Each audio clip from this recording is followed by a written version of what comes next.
chrétiens et la guerre. Qu'en dit la Bible ? Comme le conflit en Ukraine l'a mis en évidence, de nombreux chefs religieux chrétiens soutiennent activement la guerre. Voyez comment les deux camps reçoivent l'appui du clergé. Tous nos soldats qui défendent leur Ukraine natale contre l'agresseur méritent honneur et reconnaissance. Nos cœurs, nos prières sincères et notre soutien vous accompagnent constamment. Ceux-ci sont les propos du métropolite Épiphane de Kiev, rapportés par The Jerusalem Post du 16 mars 2022. Le chef de l'église orthodoxe russe a tenu dimanche dernier un service pour les soldats russes, au cours duquel il les a appelés à défendre leur pays comme seuls les Russes peuvent le faire, alors que Moscou poursuit sa campagne militaire en Ukraine, selon Reuters, du 3 avril 2022. Mais les chrétiens devraient-ils faire la guerre ? Qu'en pense la Bible ?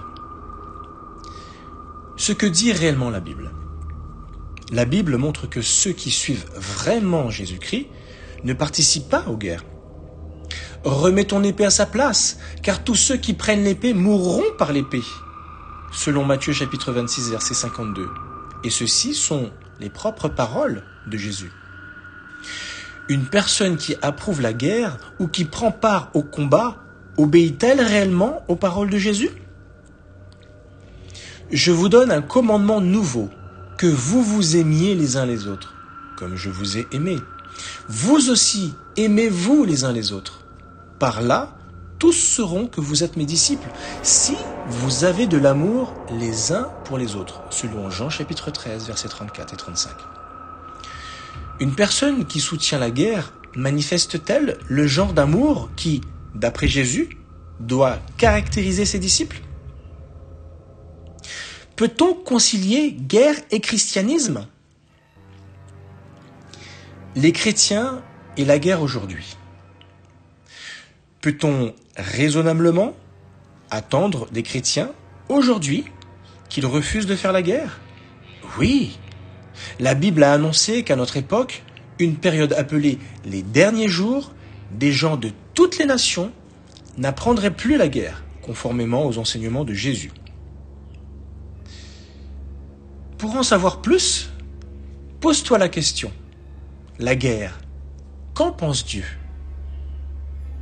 Jéhovah, le Dieu de paix, se servira bientôt de son gouvernement céleste pour sauver les gens de l'oppression et de la violence, selon Philippiens chapitre 4 verset 9 et le psaume 72e verset 14. Le sujet qui nous intéresse ce lundi, c'est ce grand rassemblement qui s'est déroulé durant le week-end des témoins de Jéhovah à Villepinte, aux portes de Paris. Oui. Alors, gros rassemblement, des milliers de témoins de Jéhovah, 23 000, 25 000 selon les chiffres, au parc des expositions de Villepinte, au programme des discours, des représentations bibliques, mais aussi une cérémonie de baptême de dizaines de fidèles. On le voit là sur cet article de Libération.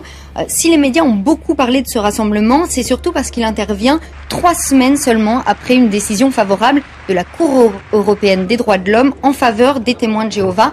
Une victoire après 15 ans de procédures presque toutes perdues devant les juridictions françaises.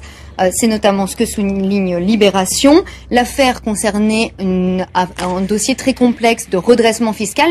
Mais ce qu'il faut retenir, c'est que la CEDH, pour la première fois, a admis que les témoins de Jéhovah ne sont pas une secte comme la France le retenait, mais bien une religion. Une très bonne nouvelle pour les témoins de Jéhovah. Écoutez le président de la Fédération française. La décision de la Cour européenne des droits de l'homme donne raison aux témoins de Jéhovah et de ce point de vue, elle nous donne tout à fait satisfaction. Pour la première fois de son histoire, la France a été condamnée pour atteinte à la liberté de religion. C'est sans précédent. C'est donc une nouvelle victoire pour les témoins de Jéhovah. En fait, c'est la deuxième ces derniers mois puisque en mai, la Cour administrative d'appel de Paris avait autorisé la présence d'aumôniers des témoins de Jéhovah en prison. Pour autant, il faut ouvrir sa porte quand les témoins de Jéhovah frappent. Ça, c'est une autre question. Mais en tout cas, on est rassuré de savoir qu'il ne s'agit pas d'une secte et qu'effectivement, ils ont aujourd'hui, d'une certaine manière, pignon sur rue en France.